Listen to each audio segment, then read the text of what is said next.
যাওয়া লাগবে, কেউ বাঁচতে পারবে না। দাদা চলে গেল, বাবা চলে গেল, মামা চলে গেল, আমারও যাওয়া লাগবে, ঠিক কিনা? নাকি আমি যাব না? কিন্তু এই যে আমরা চলে যাব, এটা ভাবার সময়টাই আমাদের নাই। Super busy, we are leading very super busy life. এত ব্যস্ত, আরো কামাই করতে হবে, আরো খ্যাতি চাই, আরো যশ চাই, আরো সেলিব্রিটি চাই, আরো সম্পদের পাহাড় চাই। ব্যস্ত, আমরা মহা ব্যস্ত। এত ব্যস্ততা কিসের? স্টপ, থামেন, অনেক হয়েছে, আর না। বসেন, একটু ভাবেন। দাদা চলে গেল, বাবা চলে গেল, মামা চলে গেল, আমাকেও চলে যেতে হবে। মাঝে মাঝে কবরস্থানে যাবেন, যে একটু দেখবেন এই কবরস্থানে শিশুরা শুয়ে আছে, কিশোররা শুয়ে আছে, আপনার মতো তাগড়া যুবকরা শুয়ে আছে, ওদেরও রক্ত গরম ছিল আপনার মতো।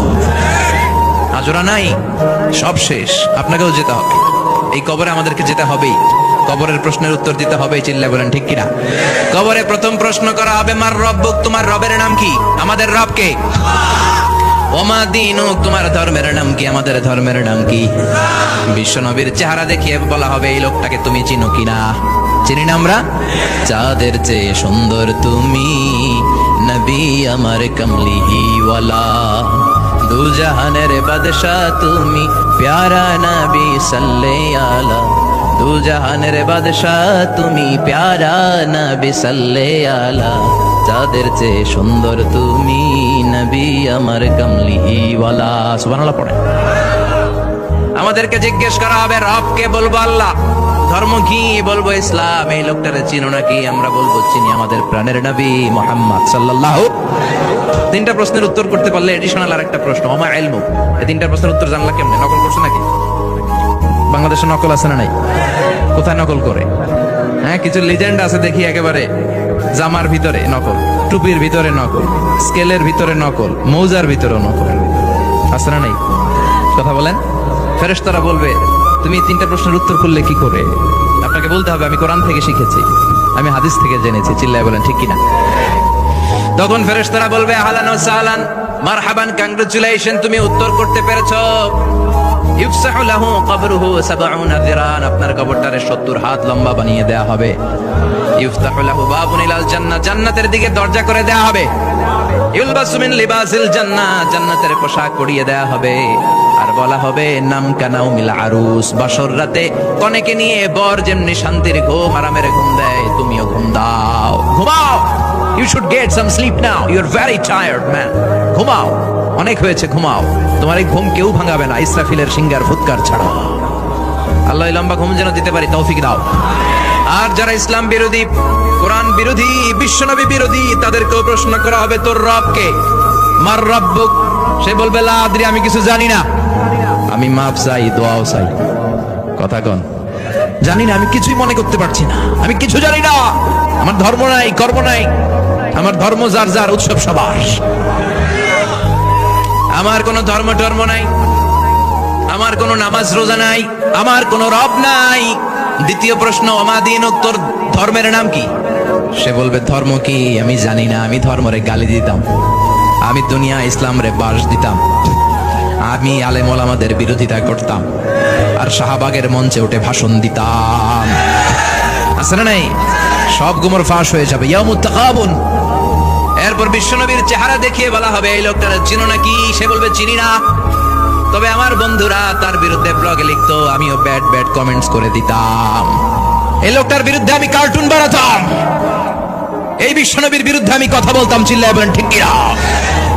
ফেরেশতারা বলবে, লা তারাইতা ওয়ালা তালাইতা, তুই তো কিছুই পারলি না, তুই তো কপাল পোড়া। ফায়ুতরাকু বিমাতারিকা মিন হাদিদ, লোহার হাতুড়ি দিয়ে পিটিয়ে ওর মাসেলগুলো থেতলে ফেলা হবে। ওয়ায়ুকালু লিল আরদি ইলতাইমি, কবরের দুই পাশের মাটিরে বলা হবে, চাপ দে, এমন চাপ দিবে, ফাতাখতালিফা আদলাউহু, ডান পাশের পাজরের হাড্ডি বাম দিকে ঢুকে যাবে, বাম পাশের পাজরের হাড্ডি ডান পাশে ঢুকে যাবে। কিয়ামত পর্যন্ত এই মারামারি চলবে। আল্লাহ এরকম ভয়ঙ্কর পরিস্থিতি থেকে আমাদেরকে বাঁচাও। মরণ নামক পালকিতে চড়ে আমরা কবরের ভেতরে ঢুকি। মরণ হলো প্রথম পর্ব, কবর হলো দ্বিতীয় পর্ব। যেরকম ঠিক কিনা?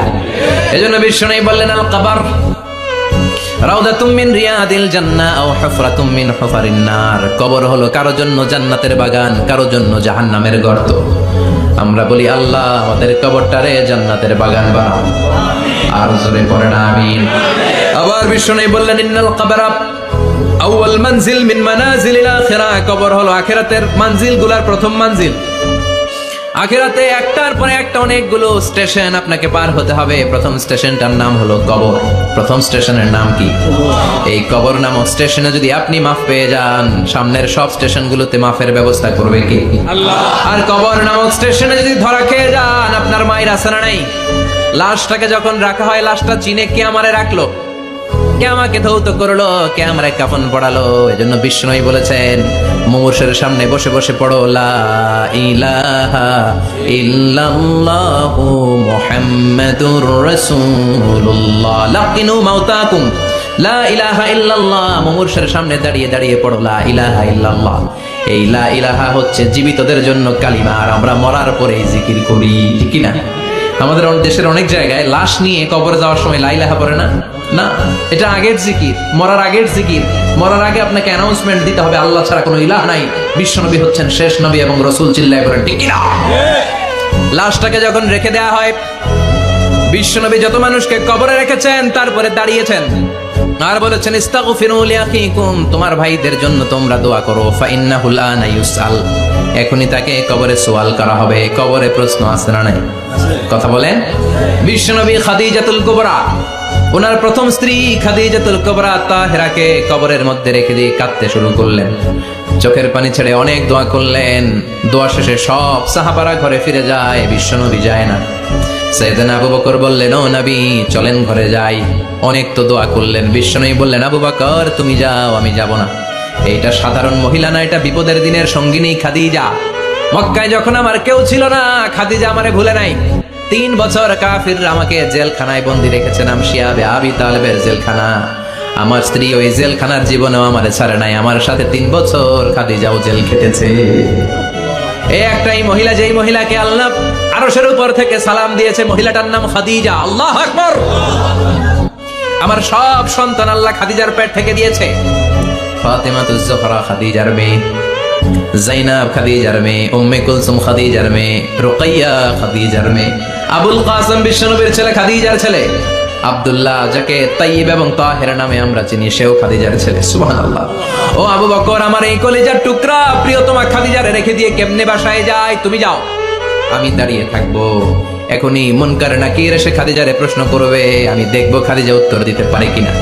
আর প্রশ্নের উত্তর যদি ভুল করে ফেলে, কবরের উপর থেকে আমি নিজে প্রশ্নের উত্তর দিয়ে দেব। এজন্য কবরের আযাব থেকে বিশ্বনবী পানাহ চেয়েছেন। বিশ্বনবী বলেছেন, আল্লাহুম্মা ইন্না নাউযু বিকা মিন আযাবিল কবর। ও আল্লাহ, কবরের আযাব থেকে তুমি আমাদেরকে বাঁচাও। পড়েন আমিন।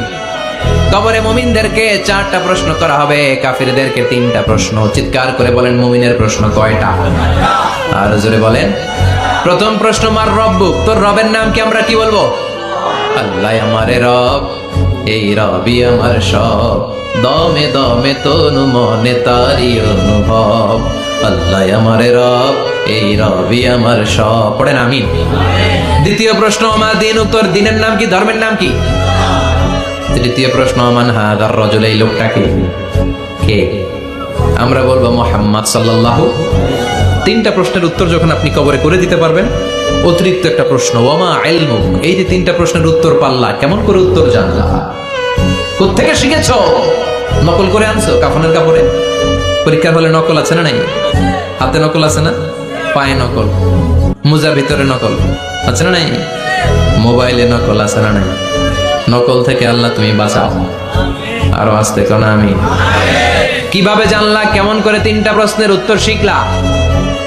What is the source of your knowledge? তথ্যসূত্র কি? আপনাকে বলতে হবে, আমি যেই কিতাবটা থেকে শিখেছি, কিতাবটার নাম কি? চিল্লায় বলেন কি নাম? এই কিতাবটা হলো কোরআন।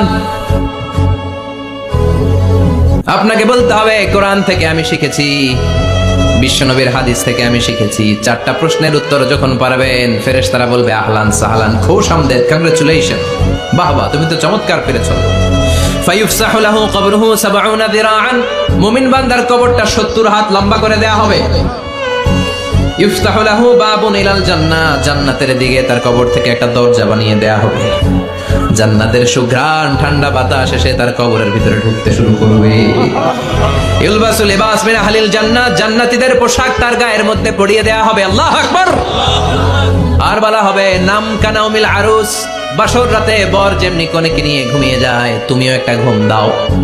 আলহামদুলিল্লাহ পড়ে মুমিন বান্দা আনন্দের একটা ঘুম দিবে। ইসরাফিলের সিংগার আওয়াজ ছাড়া পৃথিবীর কোনো কিছুই তার এই ঘুম ভাঙতে পারবে না। আল্লাহ আমরাও যেন সেদিন কবর একটা মজার ঘুম দিতে পারি, তুমি তৌফিক দাও। জোরে বলেন আমিন। এবার বামপন্থী নাস্তিক আর কাফেরদের পালা, ইসলাম বিদ্বেষীদের পালা, আলেম ওলামাদের শত্রুদের পালা, ইসলামকে যারা বিজয়ী শক্তি হিসেবে মানতে পারে নাই তাদের পালা। চিল্লায় এখন ঠিক কিনা? ওদেরকেও একই প্রশ্ন, রব কে? ওরা বলবে আমি জানি না। আমাদের উত্তর আল্লাহ। ওরা বলবে আমি কিচ্ছু জানি না, আমি সব ভুলে গেছি, আমার মাফ করে দেন, আমি কিছুই জানি না। তবে আমি ইসলাম বিরোধীদের সাথে চলতাম, যারা ইসলাম রে বাস দিত আমি তাদের সাথে স্লোগান দিতাম। এরকম ডাকাইত আছে না নাই? দ্বিতীয় প্রশ্ন, আমার দিন ও তোমার ধর্মের নাম কি? কয় আমার ধর্ম নাই, আমার ধর্ম কর্ম নাই, আমি খালি দুনিয়াকে মজা লেলো, দুনিয়া তোমারই হ্যায়, আমি খালি দুম চলে দুম। আছে না নাই? আমি শুধু মৌজ মাস্তিতে ব্যস্ত ছিলাম, আমার দুনিয়া নাই, দিন নাই, আখেরাত নাই, রবকে আমি জানি না, ধর্মকে জানি না। ইসলাম বিরোধী রাজনীতি আমি করতাম, মাও সেতুংয়ের রাজনীতি, কার্ল মার্কসের রাজনীতি, বুশের রাজনীতি, ডোনাল্ড ট্রাম্পের রাজনীতি, বামপন্থীদের রাজনীতি। চিল্লায় কর ঠিক কিনা? কোন ধর্ম নাই। এই লোকটাকে চিনো কিনা বলো? বিশ্বনবীর চেহারা দেখিয়ে বলা হবে এই লোকটাকে, কয় জানি না। এরে আমি মানতাম না, এরে আমি গালি দিতাম। এরকম জাহান্নামের নরকীট আর পিতৃ পরিচয়হীন জারদ সন্তান বাংলার দেশেও আছে না নাই? এই মহামানবটাকে গালি দিয়ে পৈশাচিক আনন্দ পায়। পত্রিকায় লিখে, ব্লগের মধ্যে লিখে, ইন্টারনেটে কার্টুন বানিয়ে বানিয়ে পৈশাচিক ফুর্তি করে। এগুলো জাহান্নামের কীট, এগুলো জারদ সন্তান, বাপ মায়ের ঠিক নাই। যে আমার নবীরে যারা গালি দেয়, এগুলোর বাপ মায়ের ঠিক আছে? এগুলোর কোনো গোড়া আছে? এগুলোর কোনো শেকড় আছে? এগুলো আগাছা চিৎকার করে বলো ঠিক কিনা? বলবে আমি জানি না। ফেরেশতারা বলবে দাঁড়া, আমরা জানি। তোর সাথে কেমন আচরণ করতে হবে আমাদেরকে ট্রেনিং দিয়েছে কে? এবার শুরু হবে মাইর। কি শুরু হবে? কথা বলেন, মাইর। ফায়ুদরাবু বিমাতারিকা মিন হাদিদ, লোহার হ্যামার দিয়ে শুরু হবে মাইর। এক একটা হ্যামারের বাড়িতে মাথাটা ফেটে চূর্ণ বিচূর্ণ হয়ে যাবে, দেহটা জমিনের ভেতরে 70 গজ দেবে যাবে, ওর চিৎকারে কবরস্থানটাও থারথার করে কাঁপবে। আবার জামিনকে বলা হবে ইলতাইমি, চাপা দে। জামিনে ঢুকে যাওয়ার পরে জামিনের এই পাশ থেকে একটা চাপা, মাটি চাপা, বাম দিক থেকে মাটি চাপা, 2 চাপায় ডান দিকের পাজর বায়ে চলে যাবে, বাম দিকের পাজর ডানে চলে আসবে, ওর চিৎকারে কবরস্থানটা থার থার করে কাঁপবে। আল্লাহ এই ধরনের পরিস্থিতি থেকে তুমি আমাদেরকে বাঁচাও। আর ও চিৎকার করে করে বলে না আমিন।